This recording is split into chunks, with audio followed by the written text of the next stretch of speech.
Welcome to our channel. Today we how to set up Google Calendar API for booking workflows step by step clearly. Start by visiting the Google Cloud Console at console.cloud.google.com. Sign in with your Google account if prompted. Create a new project by clicking on the project drop-down menu at the top of the page. Select New Project and enter a name for your project. Click Create to finalize. Once your project is created, navigate to the API and Services section in the left menu. Click on Library to search for APIs. In the search bar, type Google Calendar API and select it from the results. Click Enable to activate the API for your project.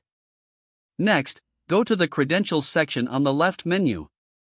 Click on Create Credentials and choose OAuth Client ID. If prompted, select the application type based on your needs, typically web application. Enter a name for your OAuth client and specify authorized redirect URIs. Click Create to generate your credentials. Note down the client ID and client secret that are displayed. Now, download the credentials JSON file by clicking the download icon next to your client ID.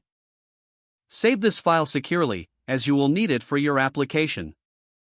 Next, go to the Scopes section under the OAuth Client ID setup. Add the appropriate scopes for your application, particularly https://www.googleapis.com/auth/. With the API and credentials ready, set up your development environment.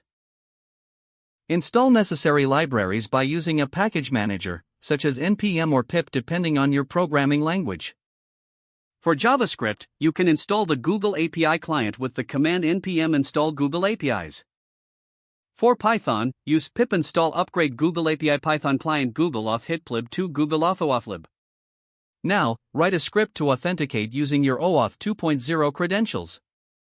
Load the credentials from your JSON file in your code. Set up the token storage mechanism to handle user access.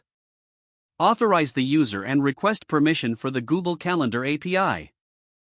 Once authenticated, you can create, read, update, and delete calendar events.